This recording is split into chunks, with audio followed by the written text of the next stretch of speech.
Hey, what's up? It's Tati, and today is the fourth anniversary of AEW Dynamite. And honestly, it kind of felt average for me.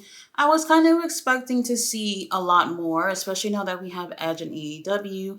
This is not him debuting per se in AEW. However, with him now being there, I'm pretty sure they're thinking that there are definitely going to be some more viewers, people who's going to be interested to see how Edge does on AEW. So I was expecting for them to pull a few tricks out of their hats to make this episode much more interesting than it actually was. Now, we do start off with Renee Paquette with Chris Jericho and Kenny Omega, and they're talking about how they lost, but also that they're on the same page as a tag team. So we're going to see much more with them, which I'm actually kind of surprised about. But then here comes Edge making this whole thing a Canadian invasion and whatnot. And I am just so surprised to see him there on Dynamite. I'm just like, holy shit, I cannot believe he's actually here. Somebody pinch me. Now, here's Kenny Omega with a corny line saying, him being at the pay per view on Sunday had him on the edge of his seat. And, I'm really excited to see him there. There's so many different matchups that can happen, so many things that we've never seen that people look forward with seeing with Adam versus a whole bunch of people he's never faced, even some people that was in WWE but never got a chance to be in the ring with. It's going to be so great to see how he does in AEW. Now, our first match, we do have Nick Jackson versus Ray Fenix. Now, I wasn't sure this match was going to happen because Ray was missing pretty much the whole match at the pay-per-view. He got injured, so they took him out of that match. So since they continued with, promoting that this international match was going to happen anyway, I figured that he was fine.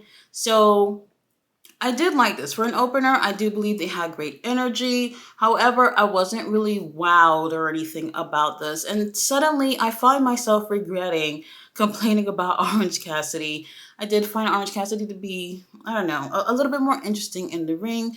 Either way, we still had Ray Fenix, who was playing off of this injury throughout the match. So at times, it almost seemed like it is possible that Nick Jackson could get this title. But since we are praying to the old and the new gods, there's just no way that Nick Jackson was going to end up snatching those titles. We have Ray Fenix taking the win with a roll up, and I am happy about that. So now we have footage of Adam Cole going to Roderick's house. The Kingdom said that on their last match, that right after the match, they were going to fly straight to Roderick's house because they are his besties. And since he needs them, they're going over there. Now, the footage starts playing and you can't hear a damn thing. The whole footage plays and you can't hear anything. And then they come back after the commercials or whatever, and they let us know that TBS have audio issues. I'm like, is it TBS or is it you guys? Like, honestly, I don't know. Now, we do get a chance to see what happened a little bit later, but first, we have Griff Garrison in the ring. Griff Garrison is as small as this finger here. Now, he's been sort of maybe a little bit getting a push on Ring of Honor or whatever. I was kind of surprised to see him on Dynamite. Now, his opponent comes out and it's Wardlow, and I'm just like, holy shit, should I start writing the obituary right now? Now, Wardlow comes in there and gets the thing done in like 2 minutes, and everybody's happy to see him. They're cheering, they're marking out for Wardlow, whatever. I like him. He's cute to look at. However, the same issue that Wardlow has been having this entire time that he's been in AEW, which is them wasting him on squash matches, is how y'all gonna bring him back after he's been gone for months now? I don't want to see that shit. How do you guys come up with the idea that, hey, Wardlow, we want you to come back, but it's going to be a squash match against a twig? Come on, you guys. We got to do much more and bigger and better things, especially for some of these big guys. And these guys who are supposed to be homegrown talent, he deserves a lot more. So now we're back from the commercials, and they're finally giving us that promo that obviously got lost in translation. So we do have Adam Cole, who does go to Roderick Strong's house. Now when he gets there, Roderick has a gift for him. The Kingdom is over there, and they got their whole stank look looking at Adam. Now, he gives him one of those knee scooters, one of those scooters where you put your knee on it and use your other leg to like scoot around or whatever. And then he and Adam are going around with the wheelchairs, wheeling around, scooters, scooting around and making it look fun to be handicapped or whatever. And after they have fun, Adam is like, deuces, bro, I gotta go. And here is Roderick. Adam, no, don't go. I still need you. Can you help me with my furniture? Can you help me move furniture? Bitch, his leg is broken. How is he going to help you move furniture? And plus, the kingdom been there all weekend. Why didn't you ask them to do anything? At this point, he's desperate to keep his friend around. I don't know if that's sweet or if that's scary, but Adam Cole attempts to help him with his furniture, and I'm using the word help very loosely. And once all that is over and he's about to leave, Roderick Strong, it looks like he gets him to stay at his house. So we'll see next week what ends up happening with Adam Cole staying at Roderick's house. It was great that they were able to replay that segment again because it was interesting and it brought a little humor to the show. I did enjoy it. Now up next we had the Butcher and the Blade and Kip Sapien come out, and I like them. I really like them, and I'm like, well, who are they going against? And then here comes the Acclaim and Daddy Ass, and all hope was lost. And I'm just like, holy shit, they're gonna just job to them once again. I'm absolutely over it. You guys, I have dreams of seeing vignettes with the Butcher and the Blade at a vintage New York deli shop, cutting meat and all this shit. Like, I know it sounds weird or whatever, but the New Yorker in me wants to see stuff like that. I just feel like they're so talented, but we don't get a chance to really see them at their best. There's no reason why these guys should have never had tag team gold. And I don't know if they'll even win trios with Kip Sapien, but they're super talented. The Acclaim retained the trios title. I'm bored. So now we have Bullet Club Gold in the ring. They are visibly upset about the attack that happened on Jay White last week at the end of Dynamite. Now, all this week we've been having the internet FBIs investigating and trying to figure out who the hell were these guys in masks and dressed in all black. I've actually heard some ridiculous things. Like one of the guys had a neck brace under their mask. I don't know how you do that, but okay. But I do believe that the person who was wearing the double mask is definitely not MJF, because MJF is not that scrawny. So I knew for a fact that that's not him for sure. However, the Bullet Club Gold do believe that it is him. They call his ass out, and MJF come out and entertain them, calling them ass boys and calling Juice Robinson a talentless taint. And we get the crowd to chant that. I didn't know we can say that word on TV. But here comes Juice letting us know that his taint is rock hard. And I don't need to know that. Keep that between you and your wife. Now, they're going back and forth at it on the mic until we have MJF, who's like, they're going to have a California street fight. He's going in the ring, walking down. He gets in front of the steps, and he is about to take his shirt off. And my internet goes off for like 30 seconds. Holy shit, right exactly at the time that I don't want that to happen, when he's taking his shirt off, is when it happens. Now, my internet comes back on a few seconds later, and he's in a ring with them, but then they all scurry away like mice, and guess what? Jay White is behind him, hit him with a Blade Runner, and he takes the Triple B. How dare he takes the Triple B from our champion? He takes it, and he challenges MJF for the title for Full Gear, and we do have MJF that accepts, and he's like, bitch, you're on. I'm putting the title on the line, and I am so happy we're getting this, but to be honest, I'm not ready to see MJF lose the Triple B. Not yet. So now we have Renee Paquette backstage with Orange Cassidy and Hook. They lost their shot at getting a shot to getting the tag titles. So what's next for them? Now here we do have Hook, who's still having the FTW title, whatever the hell that's supposed to mean, since it's not even being defended and it's not even recognized as an official AEW title. And then we have Orange Cassidy, who had recently lost the international title, and they're sitting here with Renee Paquette in the middle, sharing a bag of chips, and then here's Hook saying, oh, it should be you going against Rey Fenix next week for the international title, not Jon Moxley. And I'm like, Y'all talking about John Moxley right in front of his old lady like that, and y'all sharing a bag of chips? Shame on you, Hook. Now, let's talk about the match of the night. We do have Chris Jericho and Kenny Omega versus Konosuke Takeshita versus Kyle Fletcher. Okay, so at first I kind of was like, I don't really know if I want to see Kenny and Chris being partners again. But to be honest, I feel like Chris and Kenny being partners really complement each other. Especially, there's been some times this past few months where I have been not feeling Chris Jericho in the ring, especially in singles competition. But I really do feel like they complement each other. Now, we do have Kyle Fletcher, who is teaming up with Takeshita. Now, Kyle, he is obviously a member of the United Empire with Will Ospreay, so I'm not surprised to see him teaming up with someone from Don Callis' family. And I did confirm that for sure Mark Davis did break his wrist during that match at Wrestle Dream.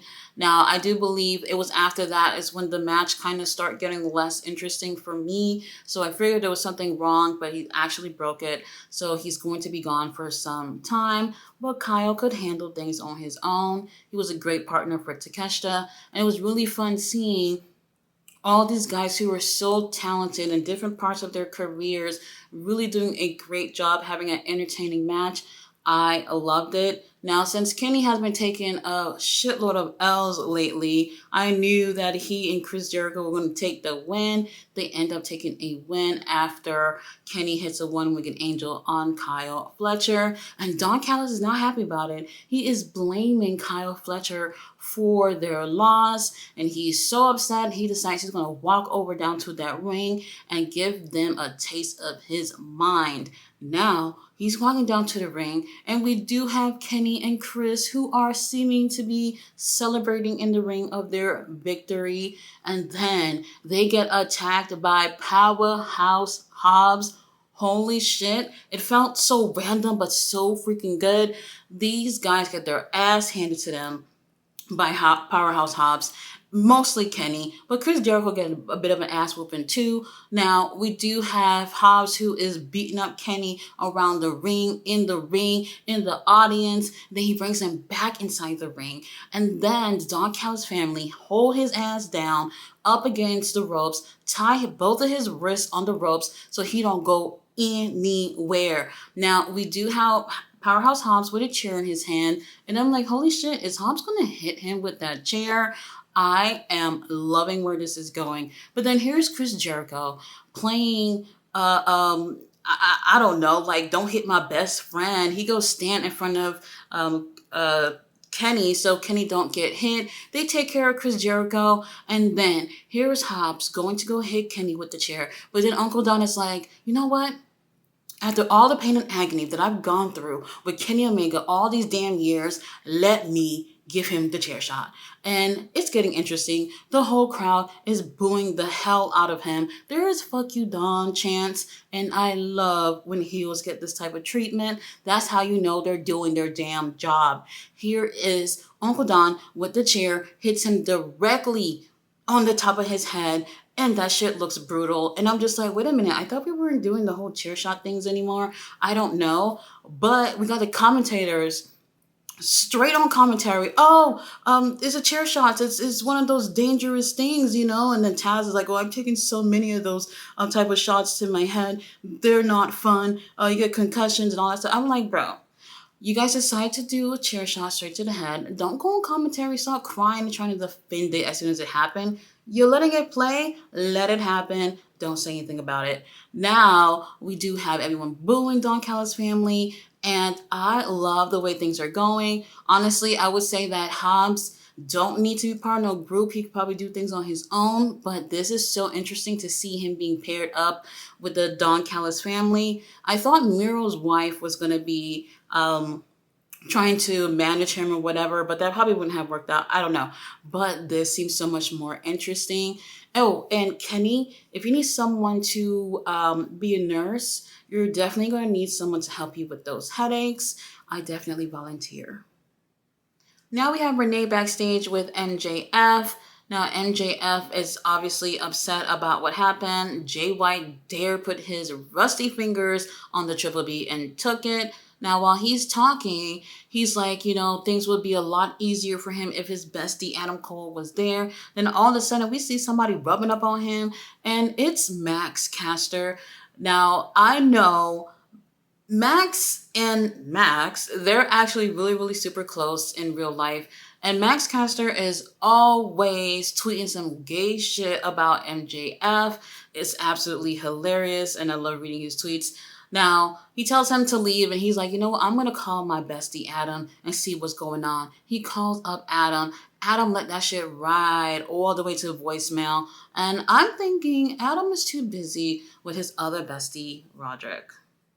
So next we have a beautiful promo from Samoa Joe, who has been a successful champion and has been pretty successful whooping everybody's ass. Well, he did take a loss from MJF. We're not going to talk about how he cheated to win, but we do get Samoa Joe letting us know that he had his eyes out on the AEW World title. And I do find that interesting because I do believe he's someone that can definitely hold it. But I'm kind of wondering what's going on with the Ring of Honor TV title and why wouldn't he not go for the biggest prize in Ring of Honor, have a feud with Eddie Kingston? That would actually be pretty interesting to see. Up next, we have Timeless Tony Storm versus Sky Blue. They do have a pretty decent match, and I'm loving how Tony Storm can be this unhinged Scarlet, and she's like, have her makeup all a mess, and her lipstick all smudged up on her face, her mascara all over the place, and I love it. She's sticking to her character, and that's what I like when wrestlers stick to their characters at pretty much all times. So it's been really fun to see. Now, I'm actually kind of missing Julia tonight. I really was impressed with her these past few weeks, but especially at the pay-per-view. She's been so great. However, Julia will be missing some time. She's getting married to Lee Johnson, and they'll be going on their honeymoon, so congrats to them. But damn, just when things were getting really hot for Julia, she's going to be missing some time. Now, we do have Toni Storm end up taking the win, and while I do like her character, I would like to see a story going on with her. And AEW, I know you guys got a lot more ladies on the roster. Where they at? So now we have Renee Paquette with Stokely Hathaway. Stokely Hathaway is the general manager of Ring of Honor. He's letting us know that on Rampage we're having a 4-way match. Winner will be facing Eddie Kingston for the Ring of Honor World title. I didn't get a chance to see who those 4 guys will be. They don't announce it, but it's taped, so we're going to find out anyway. So I'm interested to find out. They also remind us that Dynamite will be on Tuesday next week. Yes, you guys heard that right. We will be having a Tuesday night war with Dynamite and NXT. We already see NXT pulling out all the stops by getting some people on the show to make sure that they have as much viewers as possible, while we do have Edge making his debut in ring with Luchasaurus. That's going to be super interesting. And then we have Excalibur, who is speaking like an auctioneer, talking about what's going to happen next week. And right when he's supposed to let us know that we're going to see Edge up next, this bitch is out of breath. Will somebody please get Excalibur some water? All right, you guys. So now we have Edge Adam Copeland making his way down to the ring. Everybody is walking out, losing their shits. They're happy to see Adam in AEW. Now, I'm sitting there on my bed like, holy crap. I cannot even really believe he's there. Yeah, we saw him at the pay-per-view, but it's still surprising to see him on Dynamite. This definitely just makes things like super uber official. So now he's in the ring talking about the reasons why he came to AEW.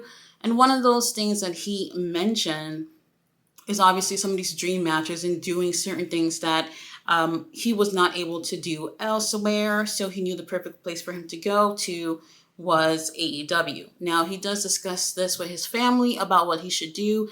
And the number one reason why he ends up coming to AEW is because his daughter said that he should go to AEW and have fun with Uncle Jay, which you guys know is Christian's real name. So he actually thinks about it, and he thinks that's a great idea. They started their career together. Oh, if you've never read his book, On Edge with Adam Copeland, one of my favorite books, ever. It's really, really cool. And they talk a lot about their friendship too. Now, he's all talking about that and he wants Christian to come out. Now Christian comes out and he's standing there in the ring with a turtleneck, with a jacket over the turtleneck, with that TNT title sitting so pretty on his shoulder. I'm loving the way he's looking. And here's Edge talking all these nice things about them being best friends and all these wonderful things about them, having a career together and being friends since they were little kids or whatever. And I'm just like, hold on, Adam, slow your roll. Some of us got a heel reputation to uphold too. Let's take it down a notch with all this cute stuff that you're saying. Now, he says all these really nice stuff and says that he believes they should team up again, just like how they used to. And everybody's going crazy about it. And I'm just like, hey, I wouldn't mind seeing that again. We haven't seen them together as a team in definitely way over 10 years. So it'll be really cool to see these two guys as a team, even if it's for a match here and there. Now, Christian, he's standing there. He kind of giving a disgusted look, but he looks like he's thinking about it or whatever. And then Christian and Adam hug. Holy crap. I am getting a little bit emotional. And then I'm like, wait a minute. Let's wait for a second because something gonna happen. And Christian is still holding the mic while he's holding Adam. And then he says, go fuck yourself. Oh my God. Everybody's booing. Everybody's feeling some type of way. Adam looks shocked and surprised. And I am laughing my ass off about it. Christian gets out the ring. And then he brings out Luchasaurus as a reminder of what Adam is going to be facing next week on Tuesday Night Dynamite. You guys heard that right? Tuesday night. I'm putting the good word out for AEW. Now, we do have Nick Wayne who comes out with this god ugly sweater that looks like it's the middle of winter in California and I'm going to brunch. Nick, you need a stylist. You're not looking cute. Now, I love this moment. It was really great. And it did feel like a lot of the things that we're hearing from Edge is obviously true, but they're putting that realistic element of their lives together and mixing that with wrestling. And I love when they do that because things feel so much more real, especially on an emotional aspect. So you guys, well, I do think that the show altogether was average. We did have a lot of high moments on the show too. And I'm so interested to see what we're going to get next Tuesday on Dynamite. Yes, you guys, that is Tuesday for the last time. So Edge versus Luchasaurus, that's going to be super interesting. Guys, thank you for watching my review. I'll be back tomorrow with Ring of Honor.